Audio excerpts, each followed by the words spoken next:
అభివృద్ధి, రాష్ట్రంలో అభివృద్ధి. మూడవది ఎస్సీ ఎస్టీ ఓబీసీల పరిస్థితులు రాష్ట్రంలో, దేశంలో, మన ప్రాంతంలో. దేశ రాజకీయాలు బాగా లేవు, భ్రష్టు పట్టిపోతున్నాయి దినదినానికి. దేశ ప్రధానమంత్రి వారానికి ఒక్కసారి విదేశాలకు వెళ్తున్నాడు. ఎందుకు వెళ్తున్నాడో ఎవరికీ తెలీదు. వెళ్ళి వచ్చిన తర్వాత కనీసం ఒక్క ప్రెస్ బ్రీఫింగ్ కూడా లేదు. దేశ ప్రధానమంత్రి 11 సంవత్సరాలు ప్రధానమంత్రిగా ఈ రోజుకి ఒక్క ప్రెస్ కాన్ఫరెన్స్ చేసినట్టుగా నేను వినలా. ఆయనే ఏకైక ప్రధానమంత్రి ప్రెస్ను కలవకుండా తప్పించుకొని తిరుగుతున్నటువంటి దేశ ప్రధానమంత్రి. విదేశాలకు వెళ్తున్నాడు. ఎందుకు వెళ్తున్నాడో తెలియదు. క్రితంలో ప్రధానమంత్రులు విదేశాలకు వెళ్ళేటప్పుడు జర్నలిస్టులు టీంను కూడా తీసుకెళ్ళేది, చాలా పారదర్శకంగా ఉండేవాళ్ళు. ఇప్పుడు కనీసం ఒక్క జర్నలిస్టు కూడా పోవటం లేదు దేశ ప్రధానమంత్రి అఫీషియల్ విజిట్లలో. ఇది తేడా ఒకప్పటికి ఇప్పటికీ. మరి దేశ ప్రధానమంత్రి మాట్లాడితే ట్రంప్ అంటాడు, లేదనంటే టైగర్లు అంటాడు. ట్రంప్ టైగర్లు చూసుకుంటున్నాడే కానీ దేశంలో ఉన్నటువంటి నిరుద్యోగాన్ని గురించి ఆలోచన టైం కూడా లేదు ప్రధానమంత్రికి. మరి దేశంలో ఉన్నటువంటి పేదరికం విపరీతంగా ఉంది. రాత్రి హైదరాబాదులో చంద్రశేఖర్ రెడ్డి అనే ఒక లెక్చరరు, ఆయన భార్య, ఆయనకు వయసు వచ్చినటువంటి భార్య, కూతురు, కొడుకులు 4 చనిపోయారు. ఎందుకు? నిరుద్యోగం. బాగా చదువుకున్నాడు, పోస్ట్ గ్రాడ్యుయేట్ అయ్యాడు, లెక్చరర్ అయ్యాడు. ఉద్యోగం దొరక్క తన 2 బిడ్డలకి పాయిజన్ ఇచ్చి చంపేసి భార్య భర్తలు 2 ఫ్యాన్కు ఉరేసుకొని చచ్చిపోయారు రాత్రి. ఈరోజు పొద్దున్నే టీవీల్లో వచ్చింది. 4 చనిపోయారు. కారణం నిరుద్యోగం. నిరుద్యోగాన్ని గురించి ప్రధానమంత్రి ఎక్కడా మాట్లాడటం లేదు. ఇది పొరపాటు, భారతీయ జనతా పార్టీ చేస్తున్నటువంటి పొరపాటు. రెండోది ధరలు విపరీతంగా పెరిగిపోతున్నాయి. ధరలు ఆకాశం అంత ఎత్తుకెళ్తున్నా కూడా ధరల గురించి ప్రధానమంత్రి ఎప్పుడూ మాట్లాడు. ట్యాక్సులు కూడా విపరీతంగా పెరిగిపోతున్నాయి, దినదినానికి పెంచేస్తున్నారు. ఈ విధంగా భారతదేశంలో భారతీయ జనతా పార్టీ సంపూర్ణంగా విఫలమైపోయింది. గెలుస్తున్నారు, గెలవడం అది అందరికీ తెలుసు ఎట్ట గెలుస్తున్నారు. 2 కారణాలు చెప్తున్నారు వాళ్ళు. ఈవీఎంలు ట్యాంపరింగ్ చేస్తున్నారు, అనుమానమే లేదు. రెండోది దేవుడి పేరు చెప్తున్నారు, కుంభమేళ అంటారు, లేకపోతే అయోధ్య అంటారు, లేకపోతే బద్రీనాథ్ అంటారు.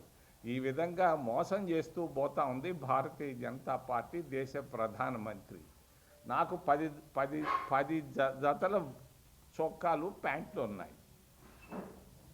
మా మిత్రులకి 4 చొక్కాలు ఉన్నాయి, 4 పంచెలు ఉన్నాయి. భారతదేశ ప్రధానమంత్రికి 10,000 జతల బట్టలు ఉన్నాయి. కాదని చెప్పమనండి ఆయన్ని, చెప్పలేడు. ఒక్కొక్క జత బట్ట ధర ₹1,00,000. ఆయన గుడ్డలే 100 కోట్ల రూపాయలు గుడ్డలు ఉన్నాయి. దినంలో 4 సార్లు మారుస్తారు. మేము ఒక్కసారి మారుస్తే గొప్ప, చాలామంది వారానికి ఒక్కసారి మారుస్తారు. భారతదేశ ప్రధానమంత్రి ఇంత పేదరికం, ఇంత నిరుద్యోగం ఉన్నా కూడా దినంలో 4 సార్లు మారుస్తున్నాడు గుడ్డలు. మీరే చూడండి టీవీల్లో. పొద్దున ఒక జత, మధ్యాహ్నం ఒక జత, సాయంకాలం ఒక జత, రాత్రి ఒక జత. ఇది పరిస్థితి. ప్రధానమంత్రి భారతీయ జనతా పార్టీ సాధించినటువంటి ప్రగతి. రాష్ట్ర ముఖ్యమంత్రి నాకు 50 సంవత్సరాలుగా ఆయన బాగా తెలుసు. ఆయన కాంగ్రెస్లో ఉన్నాడు, నేను కాంగ్రెస్లో ఉన్నాం. ఆయన ముఖ్యమంత్రి అయ్యాడు. ఇది 15వ సంవత్సరం. 15 సంవత్సరాలు ముఖ్యమంత్రిగా నారా చంద్రబాబు నాయుడు నెల్లూరు జిల్లాకి ఏం చేశాడు అని నేను అడుగుతున్నా. ఒక్క పని, చెప్పుకోదగ్గ పని ఒక్కటన్నా చేశాడా నెల్లూరుకి? ఏం జరుగుతూ ఉంది రాష్ట్రంలో? గత 10 నెలలు 9 నెలల్లో ఏం చేశారు? ఎక్కడ పోయినా అడుగుతున్నారు ఆడవాళ్ళు, మాకు బస్సు ఎప్పుడు వస్తుంది అయ్యా అని. ఆర్టీసీ బస్సు వైపు చూస్తున్నారు. ఆడవాళ్ళకి వాళ్ళు అడగకపోయినా ఆయన చెప్పాడు 1500 ప్రతి ఆడబిడ్డకి ఇస్తానని. ఇప్పటికే ప్రతి ఆడబిడ్డకి 15,000 రూపాయలు అప్పు ఉన్నాడు ఆయన. నయా పైసా ఇదిలిచ్చలేదు ఇప్పటిదాకా.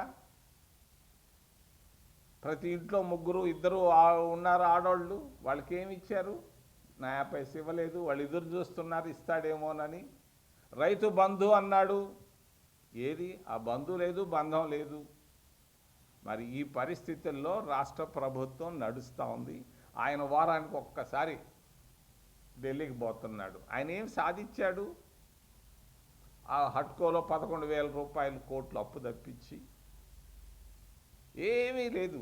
నేను నిన్న ఒక గవర్నమెంట్ ఆఫీస్కి వెళ్ళాను 1 గంట అప్పుడు, మిత్రుడు కూడా ఉన్నాడు. అది చెప్తున్నారు, నయా పైసా లేదయ్యా, బడ్జెట్ లేదు, 0, మాకు జీతాలు రావట్లేదని చెప్పారు. ఈ విధంగా రాష్ట్ర ప్రభుత్వం, తెలుగుదేశం పార్టీ కూడా విఫలమైందని చెప్పక తప్పదు. అభివృద్ధి విషయంలో ఆయన మాట్లాడితే అభివృద్ధి అంటే పోలవరం అంటాడు. పోలవరంలో 30,000 కోట్ల రూపాయలు ఖర్చు పెట్టారు. ఖర్చు పెడితే ఆ ఖర్చు ఎక్కడుంది? డబ్బు అక్కడ కనపడటం లేదు. పోలవరంలో ఎక్కడికి వెళ్ళింది 30,000 కోట్ల రూపాయలు? ఒక పెద్ద మనిషి 6,000 కోట్ల రూపాయలు సంపాదించాడని అందరూ అనుకుంటున్నారు. దానిపైన ఎంక్వైరీ చేయమంటే ఎంక్వైరీ చేయడు, దమ్ము లేదు, ధైర్యం లేదు. ఎందుకు? చంద్రబాబు నాయుడు పోలవరం పైన మరి కాళేశ్వరంలో వేశారు వాళ్ళు, జస్టిస్ పినాకని ఘోష్ని వేశారు, ఒక సుప్రీంకోర్టు రిటైర్డ్ జడ్జిని. ఎందుకు వేయలేకపోతున్నారు ఆయన? ఏమి ఆయనకు కూడా ఏదన్నా దాంట్లో ఏదన్నా చేయబెట్టుంటే చెప్తే మేము అడగం, గట్టిగా అడగం. నేను కూడా చేయబెట్టాను, నా చేతులు కూడా నలిగిపోయినాయనంటే మేమేం అడగం. కానీ ఆయన ఎందుకు పోలవరం ప్రాజెక్టు పైన ఒక జ్యుడిషియల్ ఎంక్వైరీ కానీ, ఏసీబీ ఎంక్వైరీ కానీ ఆయన చేతిలో ఉంది, ఎందుకు వేయలేకపోతున్నారు? డబ్బు వాడు లేదు, ఖర్చు పెట్టింది ఆడ కనపడటం లేదు. ఇంకొక 30,000 కోట్లు కావాలంటాడు పూర్తి కావాలంటే. ఇది పోలవరం ప్రాజెక్టు పాలిటీషియన్లకు వరంగా మారింది అనే దాంట్లో అనుమానం లేదు. అమరావతిలో నేను వెళ్ళి చూస్తూ ఉన్నాను, 60,000 కోట్ల రూపాయలు ఒక్క ఊళ్ళో ఖర్చు పెట్టాలనుకుంటున్నాడు. 4 పంటలు పండేటువంటి సస్యశ్యామలమైనటువంటి డెల్టా ప్రాంతంలో 50,000 ఎకరాలు తీసుకున్నాడు. మరి వరల్డ్ బ్యాంకు నుంచి 20,000 కోట్లు తెస్తున్నాడు. జర్మనీ నుంచి 5,000 కోట్లు తెస్తున్నాడు. హట్కో నుంచి 11,000 కోట్ల రూపాయలు తెచ్చారు. మరి ఎందుకయ్యా, చాలదు కదా? 10,000 రూపాయలు 10,000 కోట్లు ఖర్చు పెట్టుకో, మిగిలిన 50,000 కోట్ల రూపాయలు నెల్లూరు జిల్లాకు ఒక 5,000 కోట్లు బాగుపడుతుంది. మరి ఒంగోలు జిల్లాకి పక్కనే ఉన్నటువంటి చిత్తూరు, కడప, కర్నూలు జిల్లాలు ఉన్నాయి. వాళ్ళల్లో కూడా చాలా బాధ ఉంది, చెప్పుకోలేకపోతున్నారు. అభివృద్ధిని ఒక్క దగ్గర పెట్టకుండా అభివృద్ధిని వికేంద్రీకరణ చేస్తే బాగుంటుందని చంద్రబాబు నాయుడికి మీ ద్వారా నేను తెలియజేస్తున్నా. మరి జగన్మోహన్ రెడ్డి ప్రతిపక్ష నాయకుడు హోదా కావాలంటాడు.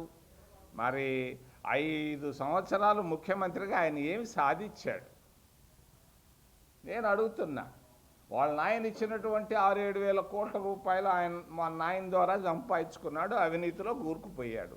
మరి అంతటితో ఆగిపోవచ్చు కదా? ఆయన పైన 11 సిబిఐ కేసులు ఉంటే ఆగిపోయి ఉండొచ్చు కదా? మళ్ళా అవినీతిలో కూరుకుపోయాడు. దీంట్లో నుంచి బయట రాలేక ప్రతిపక్ష హోదా కావాలంటాడు.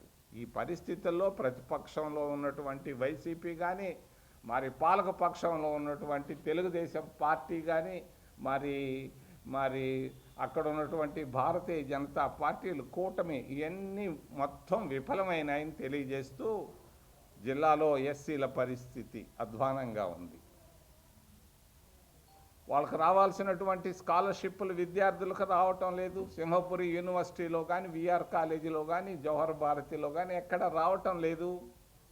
ఎస్సీ ఫైనాన్స్ కార్పొరేషన్ ఉండాలి. ఎస్సీ ఫైనాన్స్ కార్పొరేషన్ పూర్తిగా మూసేశారు. కాంగ్రెస్ పార్టీ తీసుకొచ్చినటువంటి ఎస్సీ ఫైనాన్స్ కార్పొరేషన్ని. మరి ఎస్సీల స్థితిగతులు అధ్వానంగా ఉన్నాయి. 3 పూటల్లో ఒక్క పూట కూడా భోజనం చేయలేకపోతున్నారు ఎస్సీలు. మరి ఓబీసీల పరిస్థితి ఇంకా అధోగతిలో ఉంది. వాళ్ళు దినంలో 2 పూటలు కూడా భోజనం చేయలేనటువంటి పరిస్థితుల్లో ఓబీసీలు ఉన్నారు ఆంధ్రప్రదేశ్ రాష్ట్రంలో. ఎస్టీల పరిస్థితి చెప్పాల్సిన పని లేదు. చల్లా యానాదుల పరిస్థితి మరి నెల్లూరు జిల్లాలో ఆ వెన్నెలకంటి రాఘవయ్యతోనే వెళ్ళింది. వాళ్ళ వెల్ఫేర్ను గురించి ఆలోచించే ప్రభుత్వాలు కానీ రానే లేవు, రాలేదు, రావు. ఈ పరిస్థితుల్లో ప్రజల్లో సానుభూతి తయారవుతోంది కాంగ్రెస్ పార్టీ పైన. కాంగ్రెస్ పార్టీని సపోర్ట్ చేయాలని కాంగ్రెస్ వైపు ఆలోచిస్తున్నారు ప్రజలు. మరి ఎస్సీలకు మేము రిజర్వేషన్లు ఇచ్చాం, ఎస్టీలకు రిజర్వేషన్లు ఇచ్చాం, ఓబీసీలకు రిజర్వేషన్, ఏదో కాస్తో కోస్తో మంచి పని జరిగిందంటే ఒక కాంగ్రెస్ పార్టీ హయాంలో తప్ప ఈ పార్టీలు ప్రాంతీయ పార్టీల వల్ల కానీ జాతీయ పార్టీ బీజేపీ వల్ల సాధ్యం కాదని తెలియజేస్తూ ఏదైనా ప్రశ్నలుంటే అడగమని. ఒక్క డీలిమిటేషన్ పైన కొంత నిన్న చర్చ జరిగింది పార్లమెంట్లో, రగడైంది. అటు తమిళనాడు స్టాలిన్కు సంబంధించిన పార్టీకి కానీ భారతీయ జనతా పార్టీకి మరి తమిళుల ఆత్మగౌరవాన్ని దెబ్బతినే విధంగా ధర్మేంద్ర ప్రధాన్ అని ఒక ఒరిస్సా మంత్రి మాట్లాడడం అసహజంగా ఉంది. మంత్రులు చాలా జాగ్రత్తగా ఉండాలి, ఈగో ఉండకూడదు మంత్రులకి, పార్లమెంట్లో తగ్గి ఉండాలి. మరి భారతీయ జనతా పార్టీ మంత్రిని వాళ్ళ వైఖరిని నేను ఖండిస్తూ, స్టాలిన్ ప్రభుత్వాన్ని నేను సమర్థిస్తూ ఏదైనా ప్రశ్నలు ఉంటే అడగమని మిమ్మల్ని అనుమానమే లేదు.